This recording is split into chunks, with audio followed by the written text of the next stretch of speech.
Hello नमस्कार मेरे साथियों, मैं रूप मुक्ता प्रेरक आपका स्वागत करता हूं अपने यूट्यूब चैनल हिंदी साहित्य सरोवर में।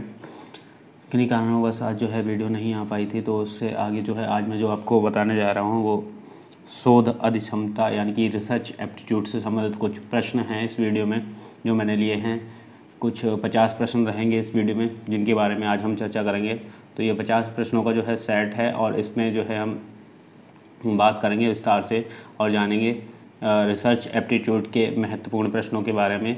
ये आपका यूजीसी नेट और रिसर्च की पीएचडी एग्ज़ाम्स के लिए जो है आपके लिए बेनिफिशियल रहेगा। तो इसके बारे में बात कर लेते हैं, देर न करते हुए वीडियो को शुरू करते हैं। तो शुरू करते हैं पहले प्रश्न से। तो प्रश्न संख्या 1 है हमारा, प्रयोगात्मक अनुसंधानों में स्वतंत्र विचलनों का दूसरा नाम है। ठीक है, प्रयोगात्मक प्रैक्टिकल जो अनुसंधान होते हैं, हमारे रिसर्च होते हैं, उसमें स्वतंत्र विचलनों का दूसरा नाम क्या है? ट्रीटमेंट विचलन, प्रयोगात्मक विचलन, मैनिपुलेटेड वेरिएबल्स या उपयुक्त सभी। इन चार में से कौन सा सही है आपको बताना है। ठीक है, तो बात कर लें। देखिए, प्रयोगात्मक अनुसंधानों में क्या ट्रीटमेंट विचलन भी होता है, प्रयोगात्मक विचलन भी होता है, मैनिपुलेटेड वेरिएबल्स भी होते हैं। तो इसका सही आंसर हो जाएगा डी। ठीक है, तो पहले का जो है सही उत्तर क्या है?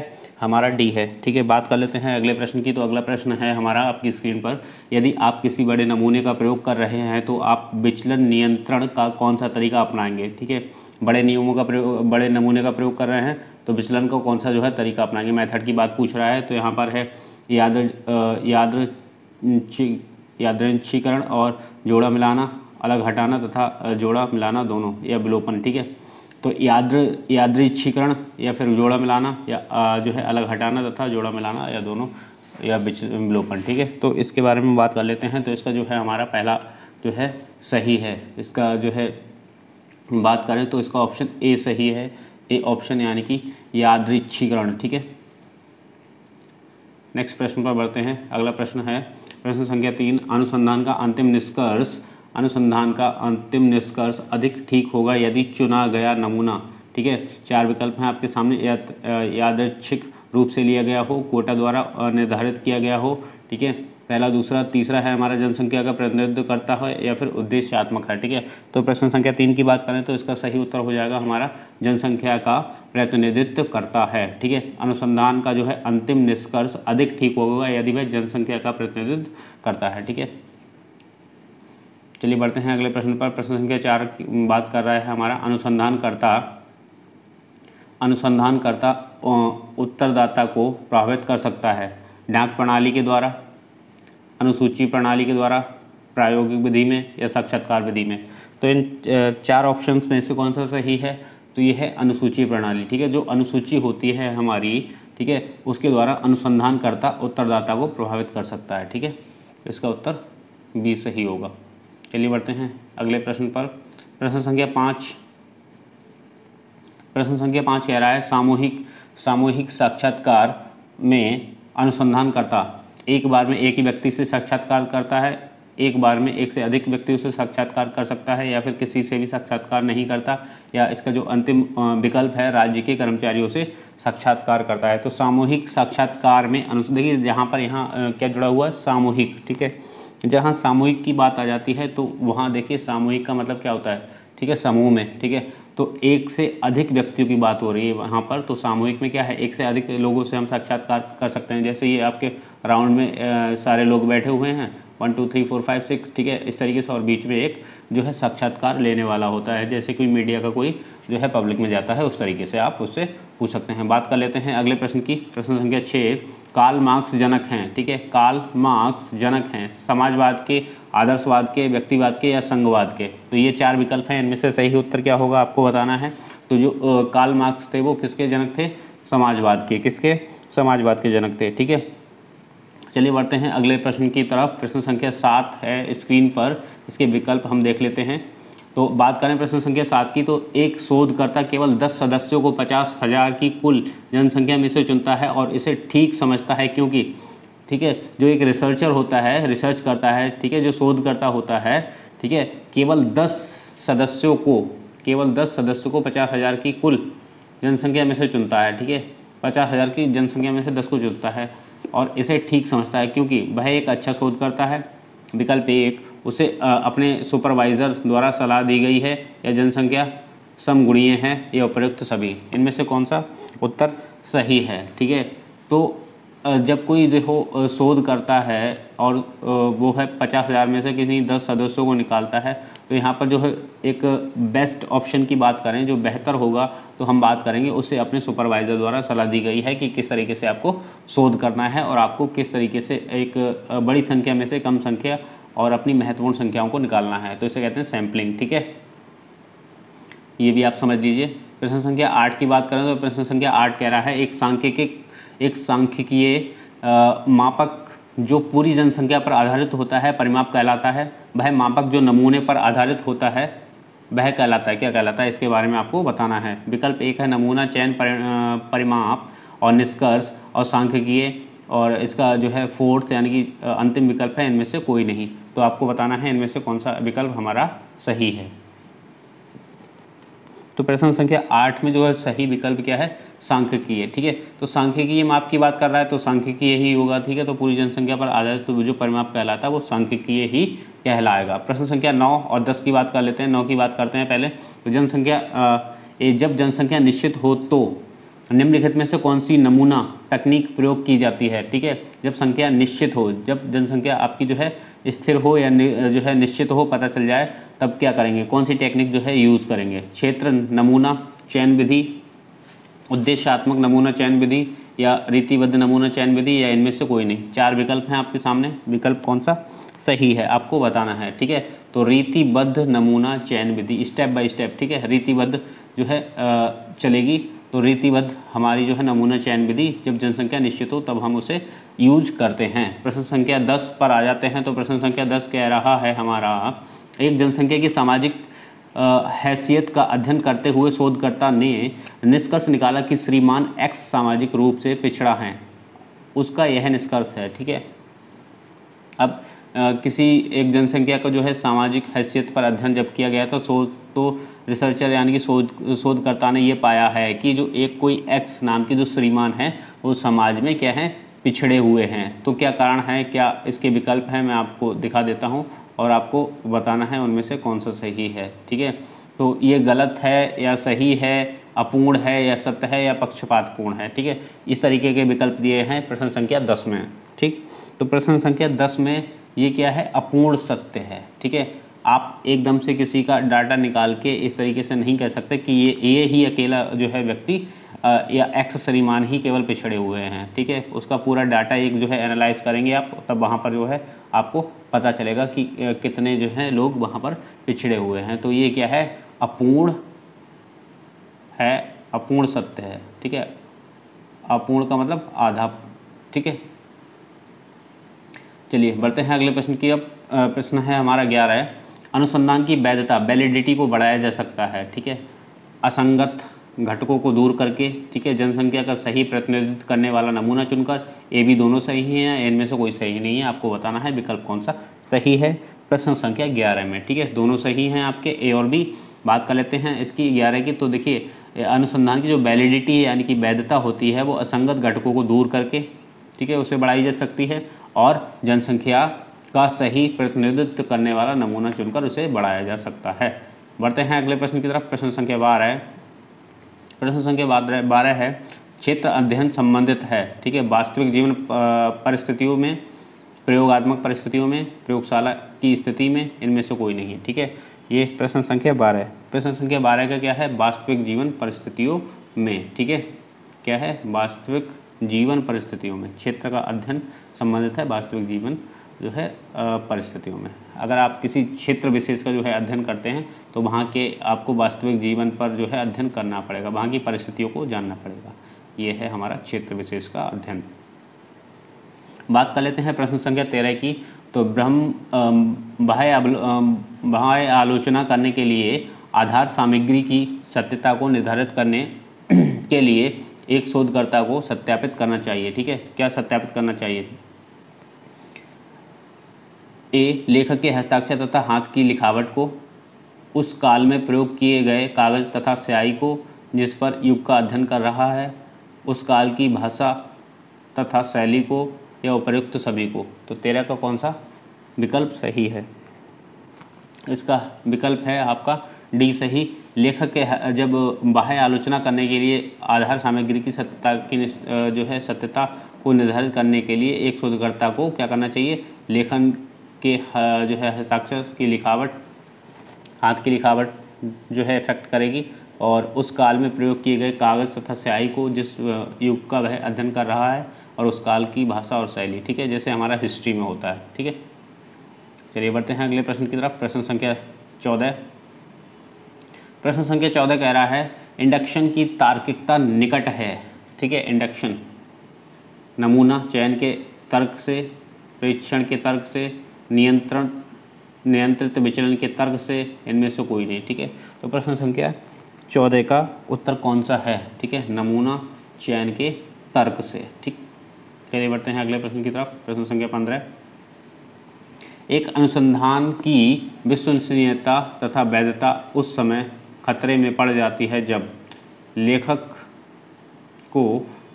को जो सूचना का स्रोत है, लेखक जो कि सूचना का स्रोत है पक्षपाती, अयोग्य तथा बेईमान हो, घटना को घटित होने के लंबे समय के अंतराल के बाद सुरक्षित किया गया हो, ठीक, या सी और डी इसके जो है विकल्प हैं, शोधकर्ता स्वयं निष्कर्ष निकालने की पर्याप्त योग्यता ना रखता हो, या उपयुक्त सभी, ठीक है।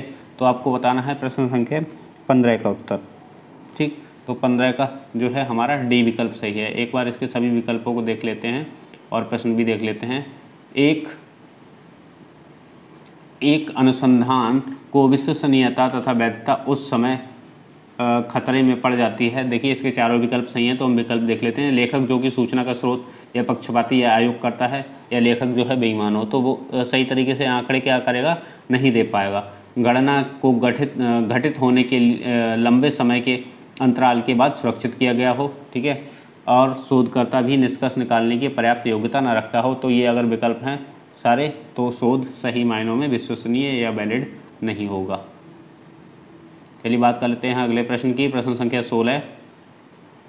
शोध रिपोर्ट लिखते समय शोधकर्ता को, ठीक है, वाक्य के आरंभ में अंकों का प्रयोग नहीं करना चाहिए। अपनी रिपोर्ट को क्रमबद्ध विषय अनुसार तथा तिथि के अनुसार लिखना चाहिए। अपने अध्ययन की उससे मिलते जुलते शोध कार्यों में तुलना करनी चाहिए। उपर्युक्त तो सभी, तो कौन सा इसमें से सही विकल्प होगा आपको बताना है। प्रश्न संख्या 16। इसके सारे विकल्प सही हैं, यानी कि हमारा अगर हम विकल्प के हिसाब से देखें तो ये हमारा डी वाला सही है।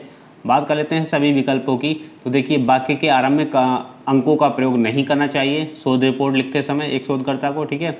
अपनी रिपोर्ट को क्रमबद्ध विषय अनुसार तथा तिथि के अनुसार लिखना चाहिए। अपने अध्ययन की उससे मिलते जुलते जो है शोध कार्यों से तुलना करनी चाहिए, ठीक है। बढ़ते हैं अगले प्रश्न की तरफ। प्रश्न संख्या 17। किसी वस्तु, घटना या प्रमाण जिनके गुणों को मापा जा सकता है, ठीक है, कहलाता है, ठीक है। तो क्या है, गुणात्मक मापन, आंकड़ा, विचलन, या इनमें से कोई नहीं। किसी वस्तु, घटना या प्रमाण जिनके गुणों का मापा या मापन किया जा सकता है कहलाता है, ठीक है। तो प्रश्न संख्या 17 का उत्तर है विचलन। क्या है, विचलन, ठीक है। इसका सही उत्तर है 17 का विचलन। चलिए बढ़ते हैं आगे। प्रश्न संख्या 18। निम्न सभी गुणवाचक विचलनों के उदाहरण हैं केवल एक को छोड़कर। निम्न सभी गुणवाचक विचलनों के उदाहरण हैं केवल एक को छोड़कर, ठीक है। एक को छोड़कर बाकी सब उदाहरण हैं, यानी कि एक इनमें से गलत है जो इसका उदाहरण नहीं होगा। प्रश्न को भी आपको जो है अर्थपूर्ण तरीके से समझना होगा, तभी आप उत्तर सही तरीके से दे पाएंगे। तो बात कर लेते हैं धर्म तथा जाति, लिंग, व्यवसाय या प्रयोग पात्र की रुचि। आप इन सभी प्रश्नों का जो है उत्तर कमेंट बॉक्स में दे सकते हैं। वीडियो को पॉज करके आप अपना टेस्ट एनालाइज कर सकते हैं, खुद ही आप टेस्ट दे सकते हैं। तो इसका सही उत्तर हो जाएगा प्रयोग पात्र की रुचि, ठीक है। इसे छोड़ के बाकी सभी क्या हैं, गुणवाचक विचलनों के उदाहरण हैं। देखिए धर्म तथा जाति, लिंग और व्यवसाय, ये तीनों क्या हैं, गुणवाचक विचलनों के उदाहरण। केवल एक नहीं है, वो है प्रयोग पात्र की रुचि। वैसे ये अलग हो जा रहा है, देखिए आप इन सब से जो है अलग ही है बिल्कुल, तो ये अलग ही है, ठीक। चलिए बढ़ते हैं आगे। प्रश्न संख्या 19 आ जाता है हमारा। तो प्रश्न संख्या 19 क्या कह रहा है इसके बारे में हम बात कर लेते हैं। प्रश्न संख्या 19 कह रहा है सर्वे अध्ययन का उद्देश्य है। विकल्प हैं 4 आपके सामने, ये कूट से आपको बताना है। वर्तमान अवस्था के विषय में सच्चाई जानना, वर्तमान अवस्था की खरे पैमाने पर तुलना करना, वर्तमान अवस्था की समीक्षा करना, वर्तमान अवस्था में सुधार लाने के लिए विकल्प ढूंढना। ठीक है, इनमें से कौन सा उत्तर सही है आप बताइए। तो इसका सही है हमारा कूट बी, यानी कि 1 2 3 ये सही हैं, इनके उद्देश्य हैं, बाकी लास्ट वाला उद्देश्य नहीं है। ठीक है, वर्तमान अवस्था के विषय में सच्चाई जानना, वर्तमान अवस्था की खरे पैमाने पर तुलना करना और वर्तमान अवस्था की समीक्षा करना। ठीक है, वर्तमान अवस्था में सुधार लाने के लिए विकल्प ढूंढना ये नहीं होता है। ठीक है, सर्वे का उद्देश्य। चलिए बात कर लेते हैं अगले प्रश्न की। प्रश्न संख्या 20। प्रश्न संख्या 20 कह रहा है एक बड़ी रैली को देखकर यह कहा गया है कि जनता दल अगला चुनाव जीत जाएगा। यह अनुमान आधारित है। ठीक है, यादृच्छिक नमूना चयन पर, ठीक, समूह नमूना चयन पर, रीतिबद्ध नमूना चयन पर या उद्देश्यात्मक नमूना चयन पर। ठीक है, इनमें से कौन सा विकल्प सही है आपको बताना है। ठीक है, बात कर लेते हैं प्रश्न संख्या 20 की। ठीक है, तो प्रश्न संख्या 20 की जब हम बात करते हैं तो इसमें है समूह नमूना चयन पर। ठीक है, अगर आप किसी भी पार्टी या रैली को देखकर बताते हो कि ये पर्टिकुलर पार्टी या ये व्यक्तिगत पार्टी जो है जीत जाएगी, तो ये क्या है, समूह के नमूना चयन पर आधारित होता है। चलिए बढ़ते हैं अगले प्रश्न पर।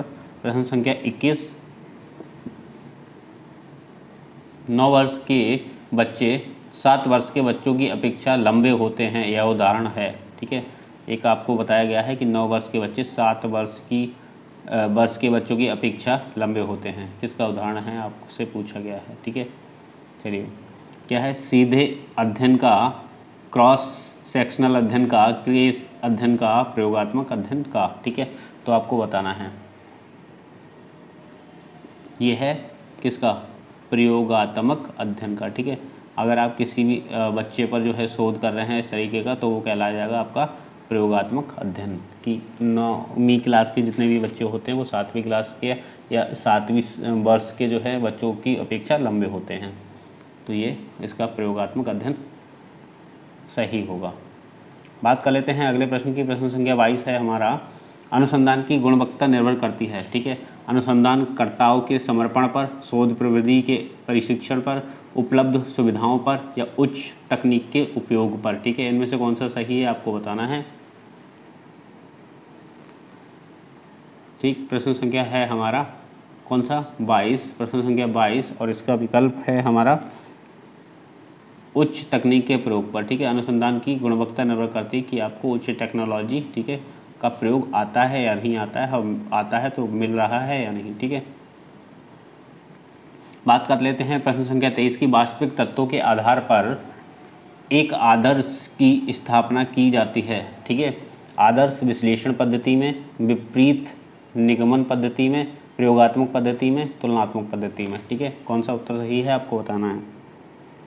तो इसका सही है आदर्श विश्लेषण पद्धति में। ठीक है, वास्तविक तत्वों के आधार पर एक आदर्श जो है आदर्श की स्थापना होती है आदर्श विश्लेषण पद्धति में। नेक्स्ट प्रश्न है हमारा, शोध रिपोर्ट लिखते समय शोधकर्ता को, 4 विकल्प हैं आपके सामने, वाक्य के प्रारंभ में अंकों का प्रयोग नहीं करना चाहिए, अपनी रिपोर्ट को क्रमबद्ध विषय अनुसार तथा विधि के अनुसार लिखना चाहिए, अपने अध्ययन को उनसे मिलते जुलते शोधकर्ताओं से तुलना करनी चाहिए, उपयुक्त सभी।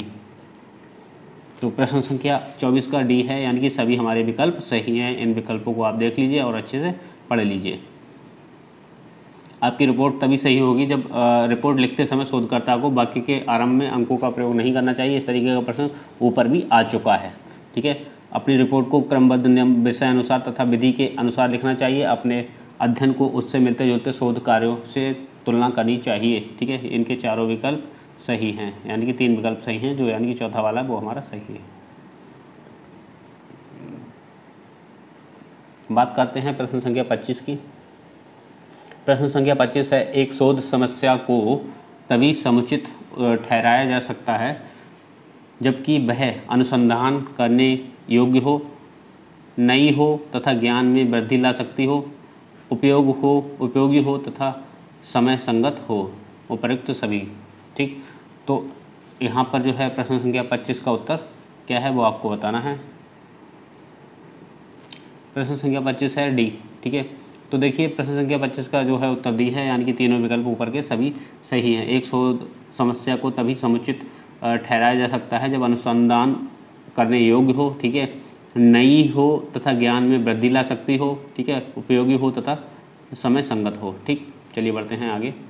प्रश्न संख्या 26, अनुसंधान के लिए सर्वाधिक महत्वपूर्ण गुण है अनुसंधान में रुचि, अनुसंधान की विधियों का ज्ञान, अनुसंधान करने का अनुभव और संबंधित विषय में रुचि। ठीक है, ये 4 विकल्प हैं आपके, तो आपको इसमें से सही विकल्प बताना है। देखिए सबसे महत्वपूर्ण है कि आपकी किसी भी विषय या अनुसंधान में रुचि है या नहीं। ठीक है, जब आपकी रुचि होगी तभी तो आप किसी चीज़ को जानेंगे, है ना, तभी आप जानने का प्रयास करेंगे, वरना अनुसंधान का कोई मतलब या महत्व तो नहीं रह जाता। तो इसका जो विकल्प है वो हमारा ए वाला सही माना जाएगा। अनुसंधान के लिए सर्वाधिक महत्वपूर्ण है आपकी रुचि, ठीक, या शोधकर्ता की रुचि। बात कर लेते हैं प्रश्न संख्या 27 की। अनुसूची विधि का मुख्य उद्देश्य है साक्षात्कार को सफल बनाना, उत्तरदाता से सही सूचना प्राप्त करना, उत्तरदाता की सहानुभूति प्राप्त करना, उत्तरदाता से सहायता लेना। प्रश्न संख्या 27 का कौन सा विकल्प सही है आप बताना है आपको कमेंट बॉक्स में। ठीक, इसका सही उत्तर है उत्तरदाता से सही सूचना प्राप्त करना। ठीक है, आप किसी भी अनुसूची को बना रहे हैं तो जो उत्तर दे रहा है वो क्या सही उत्तर दे रहा है या नहीं दे रहा है, ये इसकी आपको जांच करनी पड़ेगी। चलिए बढ़ते हैं अगले प्रश्न पर। प्रश्न संख्या 28, अनुसूची में किस तरह के प्रश्नों का समावेश होना चाहिए। ठीक है, अनुसूची में किस तरीके के प्रश्न होने चाहिए, जो स्पष्ट हों, जो संक्षिप्त हों, जो सरल हों, जो गुप्त रहस्यों का उद्घाटन करें। ठीक है, जो गुप्त रहस्यों का उद्घाटन करें। तो 28 का कौन सा सही है। ठीक है, ऐसे प्रश्न आपको पूछने हैं जो उनके उत्तरदाता के गुप्त रहस्यों का क्या करें, उद्घाटन कर दे। ठीक है, जैसे मीडिया वाले किसी भी चीज़ को जो है खंगालते रहते हैं, तब तक प्रश्न पूछते रहते हैं जब तक वो मेन मुद्दे की बात उनसे निकलवा ना लें। तो यही इसी तरीके के जो है इसमें होता है शोध में भी। सैंपल का चयन करने में सावधानी हो कि ऐसे व्यक्तियों का चुनाव किया जाए जो कानून के विशेषज्ञ हों, जो कुशल प्रशासक हों, जो व्यक्तियों का सही प्रतिनिधित्व कर सकें, जो कुशल नेता हो। बताइए कौन सा विकल्प सही है 29 का। ठीक, जो व्यक्तियों का सही प्रतिनिधित्व कर सके। ठीक है, प्रतिनिधित्व कर सके, लीडरशिप, ठीक है, जिसकी अच्छी हो, सैंपल का चयन करने में सावधानी हो, ऐसे व्यक्ति को चुनाव किया जाए। ठीक है, चलिए बढ़ते हैं अगले प्रश्न पर। प्रश्न संख्या 30, निम्नलिखित में से कौन सा कथन गलत है। गलत पूछा है आपसे, ध्यान रखना। एक अच्छा अनुसंधानकर्ता एक अच्छा व्यक्ति होता है। सभी अनुसंधान उपलब्ध ज्ञान में योगदान करते हैं। एक अनुसंधान से दूसरे अनुसंधान का जन्म होता है। एक अनुसंधानकर्ता से अपेक्षा की जाती है कि वह बहुपठित हो। तो 30 का कौन सा विकल्प सही होगा। ठीक है, आपको बताना है। एक अनुसंधानकर्ता से अपेक्षा की जाती है कि वह बहुपठित हो। ठीक है, ये आपका प्रश्न संख्या 30 का उत्तर डी सही है। चलिए बढ़ते हैं अगले प्रश्न की ओर। अगला प्रश्न है हमारा, एक उत्तम अनुसंधान किसकी उपज है। ठीक है, प्रतिभा के स्पर्श की, सामूहिक विद्वता की, या एक पैनी तथा विश्लेषणात्मक बुद्धि की, एक उत्तम अनुसंधान पुस्तकालय की। ठीक है, 4 विकल्प हैं। प्रश्न संख्या 31, प्रश्न संख्या 31 का है आपका सी, एक पैनी तथा विश्लेषणात्मक बुद्धि की। ठीक है, प्रश्न संख्या 32 है आपकी स्क्रीन पर। प्रश्न संख्या 32 की बात करें तो साधारणतया एक अच्छे अनुसंधान के 4 लक्षण या 4 चरण होते हैं। ठीक है, नीचे दिए गए हैं। परीक्षण की योजना बनाना, निष्कर्षों का निर्वाचन करना, उद्देश्य निर्वाचित करना, या परीक्षणों का विश्लेषण करना। इसके विकल्पों की बात कर लेते हैं तो हम देख लेते हैं। ऊपर को या इसमें कूट दिया है, हाँ आपको कूट के द्वारा बताना है। तो प्रश्न संख्या है 32, इसका कौन सा सही है। ठीक, कूट हमारा ए सही है, यानी कि 3 1 4 2। ठीक है, नीचे देख लेते हैं इसके विकल्प 3 1 4 2 पे कौन से सही आ रहे हैं। पहले आ जाएगा हमारा उद्देश्य,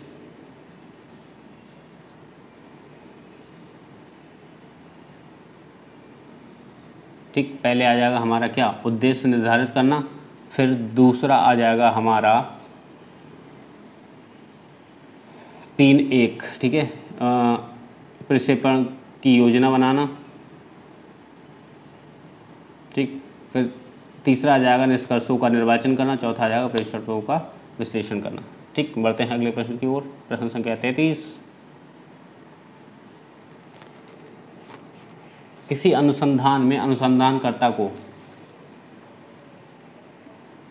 प्रश्न संख्या 33 की बात कर लें तो किसी अनुसंधान में अनुसंधानकर्ता को किसी बात को आंख मूंद कर या आंख बंद करके नहीं आजमाना चाहिए, बल्कि एक तब तक प्रतीक्षा करनी चाहिए जब तक उसके मन में अचानक कोई बात स्फुटित ना हो।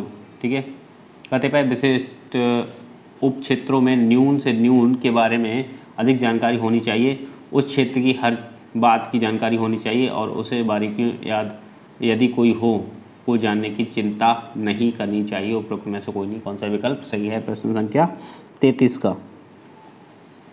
कतिपय विशिष्ट उप क्षेत्रों में न्यून से न्यून के बारे में अधिक जानकारी होनी चाहिए। ठीक है, आपको छोटे से छोटी चीज़ों की अधिक से अधिक जानकारी होनी चाहिए, तभी आपका जो है शोध सही मायनों में जा रहा होगा। प्रश्न संख्या 34 की बात कर लें तो परिवार के आकार तथा उसकी आय के संबंध का अध्ययन करने के लिए एक शोधकर्ता अपनी जनसंख्या को विभिन्न आय वर्ग में बांटता है और फिर हर वर्ग से यह यादृच्छिक नमूना लेता है। यह नमूना चयन की कौन सी विधि है? ठीक है, प्रश्न संख्या आपका 34 और 34 का है आपका स्त्रीकृत या यादृच्छिक नमूना। ठीक है, चलिए प्रश्न संख्या 35, वर्णनात्मक अनुसंधान में सर्वप्रथम क्या किया जाता है? वर्णनात्मक, ठीक है, उद्देश्य का स्पष्टीकरण, नियमों का निर्माण। ए बी दोनों सही हैं। सी कह रहा है या इनमें से कोई नहीं, डी कह रहा है। प्रश्न संख्या है 35, उत्तर होगा हमारा उद्देश्यों का स्पष्टीकरण। ठीक है, तो जितने भी वर्णनात्मक अनुसंधान हैं, यानी कि ठीक है जो एक्सप्लेनेशन या जिससे हम एक्सप्रेस करते हैं अपने व्यू, तो उनका जो है फर्स्ट एम होता है कि स्पष्टीकरण। ठीक है, उद्देश्यों का स्पष्टीकरण की रिसर्च किन उद्देश्यों से की जा रही है। ऐतिहासिक पद्धति में अभाव पाया जाता है। ऐतिहासिक पद्धति में अभाव पाया जाता है रुचि का, ठीक है, घटनाओं का या धार्मिकता का या तटस्थता का। तो प्रश्न संख्या है 36 का है आपका तटस्थता का। ठीक, ऐतिहासिक पद्धतियों में तटस्थता का अभाव पाया जाता है। बात कर लेते हैं प्रश्न संख्या 37 की। निम्न में से क्या एक प्रकल्पना के लिए आवश्यक नहीं है? ठीक है, यह तथ्यों पर आधारित होनी चाहिए, यह निष्कर्ष निकालने की अनुमति दे, यह प्रकृति के ज्ञान की विरोधी हो, यह कल्पनीय होनी चाहिए। प्रश्न संख्या 37 है। प्रश्न संख्या 37 का हमारा उत्तर हो जाएगा बी, यह निष्कर्ष निकालने की अनुमति दे। ठीक है, प्रश्न संख्या 37, निम्न में से क्या एक प्रकल्पना के लिए आवश्यक नहीं है? यह आवश्यक नहीं है कि यह निष्कर्ष निकालने की अनुमति दे। ठीक, बढ़ते हैं अगले प्रश्न पर। प्रश्न संख्या 38 आ जाता है। जो प्रश्न संभावित, ठीक है, जो प्रश्न संभावित उत्तरों से संयोजित करके लिखे जाते हैं उन्हें कहते हैं, ठीक है, बहुविकल्पीय प्रश्न, दोहरे प्रश्न, निर्देशक प्रश्न, विमुक्त प्रश्न। बात कर लेते हैं प्रश्न संख्या 38 की। तो प्रश्न संख्या 38 का है निर्देशक प्रश्न। जो प्रश्न संभावित उत्तरों से संयोजित करके लिखे जाते हैं उन्हें कहा जाता है निर्देशक प्रश्न। बढ़ते हैं अगले प्रश्न की ओर। प्रश्न संख्या 39 है हमारा, जिस अवलोकन में अनुसंधानकर्ता समूह का सदस्य नहीं होता है वह अवलोकन कहलाता है। ठीक है, सहभागी अवलोकन कहलाता है, अनियंत्रित अवलोकन कहलाता है, नियंत्रित अवलोकन कहलाता है या असहभागी अवलोकन कहलाता है। प्रश्न संख्या 39 का है हमारा असहभागी जो है अवलोकन। ठीक, जिस अवलोकन में अनुसंधानकर्ता समूह का सदस्य नहीं होता वो क्या कहलाता है? असहभागी अवलोकन। प्रश्न संख्या 40 की बात कर लेते हैं। तो वैयक्तिक अध्ययन पद्धति की विशेषता है सूक्ष्म अध्ययन, अर्धनियंत्रित, नियंत्रित या अनियंत्रित। ठीक, तो प्रश्न संख्या 40 है, इसका उत्तर आपको बताना है कमेंट बॉक्स में। आप वीडियो को पॉज करके अपना एनालाइज जो है खुद कर सकते हैं, अपने उत्तरों की जांच कर सकते हैं, कितने उत्तर आपके सही हो रहे हैं, ये आप इसका आकलन खुद से कर सकते हैं। तो इसका सही उत्तर है सूक्ष्म अध्ययन। वैयक्तिक अध्ययन पद्धति की विशेषता है सूक्ष्म अध्ययन। ठीक है, प्रश्न संख्या 40 ये हमारे 40 का उत्तर था। बात कर लेते हैं प्रश्न संख्या 41 की। प्रश्न संख्या 41 कह रहा है, जब अनुसंधानकर्ता पर बाह्य तत्वों का प्रभाव नहीं होता है, यानी कि बाहरी तत्वों का जब प्रभाव नहीं होता तो वह अवलोकन कहलाता है, क्या कहलाता है? पूर्ण नियंत्रित, अर्धनियंत्रित, नियंत्रित या अनियंत्रित। ठीक है, तो इसको आपको बताना है। ठीक, तो इसमें क्या है, 41 का उत्तर क्या होगा, ये आपको कौन सा विकल्प सही है बात कर लेते हैं 41 की, तो है पूर्ण नियंत्रित। ठीक है, प्रश्न संख्या 42 है, अवलोकन को स्पष्ट रूप से वैज्ञानिक अन्वेषण की एक विशुद्ध प्रणाली कह सकते हैं। यह कथन है क्रोवर का, मोसर का, ठीक है, जिन्सबर्ग का या मैकाइवर का। ठीक है, प्रश्न संख्या 42 है, उत्तर आपको बताना है कौन सा सही है। ठीक है, तो प्रश्न संख्या अगर हम 42 की बात करें, प्रश्न संख्या 42 में हमारा है मोसर का। ठीक है, मोसर सही है हमारा। अवलोकन को स्पष्ट रूप से वैज्ञानिक अन्वेषण की एक विशुद्ध प्रणाली कह सकते हैं, मोसर का है। प्रश्न संख्या 43 की बात करें तो निर्देशन पद्धति में आवश्यक है कि इकाइयाँ हैं। ठीक है, समग्र से पूर्णतः भिन्न हो, इकाइयों का समग्र से चयन ना किया गया हो। ठीक है, इकाइयाँ समग्र का ठीक प्रतिनिधित्व करती हों या इकाइयाँ समग्र के अधीन हों। प्रश्न संख्या 43 है, आपको इसका उत्तर बताना है। प्रश्न संख्या 43 का है हमारा सी। ठीक है, इकाइयाँ समग्र का ठीक प्रतिनिधित्व करती हैं। देखिए, मैं आपको कुछ टिप्स अभी ये जब ये हमारे प्रश्न 50 हो जाएंगे तो कुछ इसके बारे में टिप्स बता दूंगा, कैसे प्रश्नों को हल किया जाता है और क्या इसकी जो है अप्रोच रहेगी। बात करें प्रश्न संख्या 44 की, तो यदि उत्तरदाता प्रश्नित हो तो उत्तर प्राप्ति में सफलता मिलती है, उत्तर की प्राप्ति संभव नहीं, अनुसंधानकर्ता प्रश्न रहता है, अनुसंधान में बाधा पड़ती है। कौन सा विकल्प सही है? प्रश्न संख्या है 44, इसका है ए, उत्तर प्राप्ति में सफलता मिल जाती है। ठीक है, बात कर लेते हैं प्रश्न संख्या 45 की। प्रश्न संख्या 45 है, अनुसंधान कार्य करते समय संबंधित अध्ययनों की पुनरावृत्ति महत्वपूर्ण है क्योंकि इसके द्वारा अनावश्यक पुनरावृत्ति या नकल प्रक्रिया से बचा जा सकता है। इसके द्वारा अनावश्यक पुनरावृत्ति या नकल प्रक्रिया से बचा जा सकता है। या फिर विकल्प 2, यह विभिन्न अध्ययनों के बीच दूरी व कमी का समझने में सहायता देती है। यह शोधकर्ता की गैर तार्किक निष्कर्ष न निकालने में सहायता करती है। उपयुक्त सभी, कौन सा सही है? प्रश्न संख्या 45 का। ठीक है, उपयुक्त सभी विकल्प जो है सही हैं। ठीक है, यह बात कर लेते हैं प्रश्न संख्या 45 के सभी विकल्पों की। तो पहला, इसके द्वारा अनावश्यक पुनरावृत्ति या नकल प्रक्रिया से बचा जा सकता है। और बी विकल्प कह रहा है हमारा कि यह विभिन्न अध्ययनों के बीच दूरी व कमी को समझने में सहायता देती है। यह शोधकर्ता की गैर तार्किक निष्कर्ष न निकालने में सहायता करती है, यानी कि सभी विकल्प सही हैं। चलिए बात करते हैं प्रश्न संख्या 46 की। 46, इकाई के अध्ययन में सबसे पहले अनुसंधानकर्ता को परिचय करना पड़ता है। ठीक है, किसका परिचय करना पड़ता है ये? ठीक, तो प्रश्न संख्या है 46। प्रश्न संख्या 46 का हमारा हो जाएगा कौन सा सही?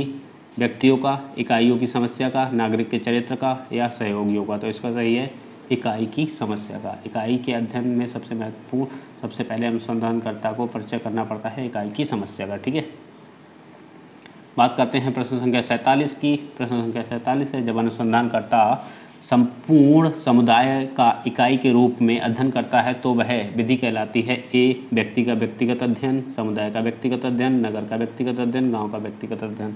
4 विकल्प हैं, इनमें से कौन सा सही है? प्रश्न संख्या है हमारी 47, तो इसका है बी। ठीक है, ये हमारा बी विकल्प सही है। ठीक है, समुदाय का व्यक्तिगत अध्ययन कहलाता है जब अनुसंधानकर्ता संपूर्ण समुदाय की इकाई में रूप में अध्ययन करता है। ठीक है, बात कर लेते हैं प्रश्न संख्या 48। प्रश्न संख्या 48 है, नीचे कुछ गुणों की सूची दी गई है। अवलोकन की तीक्ष्णता, अनवरतता, उद्योग, आस्था, तार्किकता। उपयुक्त गुणों में से कौन से गुण आप शोध वैज्ञानिक के लिए आवश्यक मानते हैं? कूट के द्वारा आपको बताना है। ये 4 विकल्प हैं आपके सामने, उनमें से कौन सा सही है? आप एक विकल्प चुन लीजिए।